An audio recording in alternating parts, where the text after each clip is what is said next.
বিচার মানি কিন্তু তালগাছ আমার। তার বিপক্ষ অর্থনৈতিক স্বাধীনতাকে কেবলই অর্থ উপার্জন। শতাংশ নারী গার্মেন্টস বা ক্ষুদ্র ব্যবসায় কাজ করলেও তারা তাদের উপার্জন স্বামী বা পরিবারের পুরুষ সদস্যদের হাতে তুলে দেন। জানুয়ারি ও ফেব্রুয়ারি মাসেই প্রায় 400 নারী ও শিশু ধর্ষণ, গণধর্ষণ ও নির্যাতনের শিকার হয়েছে।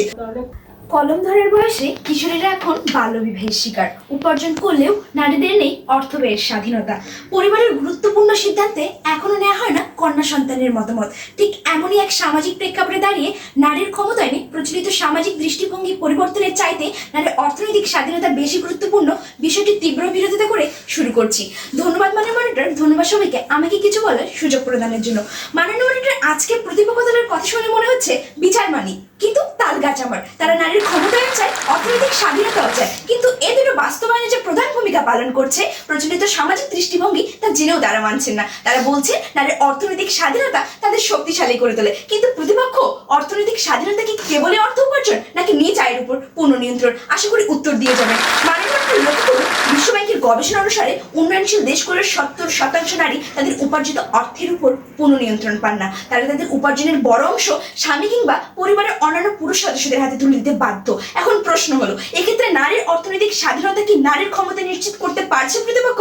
আশা করি উত্তর দিয়ে যাবেন। মাননীয় মনিটর, শুধুমাত্র অর্থনৈতিক স্বাধীনতায় বেশি গুরুত্ব দিয়ে কখনোই নারীদের প্রকৃত ক্ষমতা নিশ্চিত করা সম্ভব নয়। নারীদের সিদ্ধান্ত নেওয়ার ক্ষমতা, পরিচয় প্রতিষ্ঠা করার সক্ষমতা, সর্বোপরি সমাজের সকল ক্ষেত্রে জেন্ডার ভিত্তিক বৈষম্য দূর করতে দৃষ্টিভঙ্গির পরিবর্তন অপরিহার্য। কেননা প্রতিপক্ষ দলের অর্থনৈতিক স্বাধীনতা কেবল ছোট একটি ধাপ মাত্র, যা কিনা দৃষ্টিভঙ্গি পরিবর্তন হলে নারী এমনিতেই অর্জন করতে পারবে।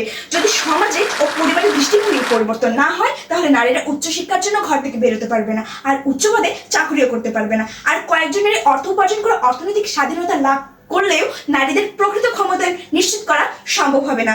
লক্ষ্য করুন মাননীয় মনিটর, আজকে আমার দেশের 70% নারী গার্মেন্টস বা ক্ষুদ্র ব্যবসায় কাজ করলেও তারা তাদের উপার্জন স্বামী বা পরিবারের পুরুষ সদস্যদের হাতে তুলে দেন। শুধু তাই নয় মাননীয় মনিটর, একজন কন্যা সন্তান জন্মের পর থেকেই অর্থনৈতিক বৈষম্যের চেয়েও তার অগ্রযাত্রায় বাধা হয়ে দাঁড়ায় সামাজিক দৃষ্টিভঙ্গির বেড়াজাল। যদি এমনটি না হতো তাহলে কোনো কন্যা সন্তানকে শুনতে হতো না সে আমার বংশের বাতিও না, আর না সে আমার শিবরাত্রির সলতে। ঠিক এমনই এক প্রেক্ষাপট দাঁড়িয়ে মাননীয় মনিটর আমরা বলছি নারীর ক্ষমতায়নে প্রচলিত দৃষ্টিভঙ্গি পরিবর্তন অপরিহার্য।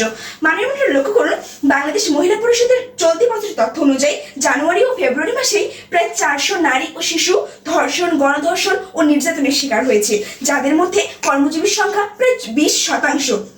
প্রতিপক্ষ দলের কাছে আমার প্রশ্ন, কর্মজীবী অর্থনৈতিক স্বাধীনতা প্রাপ্ত নারীরা কেন নিপীড়িত হলেন? কারণ মাননীয় মনিটর, নারীরা অর্থ উপার্জন করছেন ঠিকই, কিন্তু প্রচলিত সামাজিক দৃষ্টিভঙ্গি নারীর প্রকৃত ক্ষমতা নিশ্চিত করতে পারেনি। তাই পরিশেষে বলবো, শুধু অর্থের গৌরব চায় না নারী, নারী চায় দৃষ্টিতে সম্মানের পাথের রূপ। নারীর প্রতি প্রচলিত দৃষ্টিভঙ্গির পরিবর্তন এনে দিবে নারীর সমতা, আর সমাজে তখনই প্রতিষ্ঠিত হবে নারীর আসল ক্ষমতায়ন। ধন্যবাদ, ধন্যবাদ সবাইকে।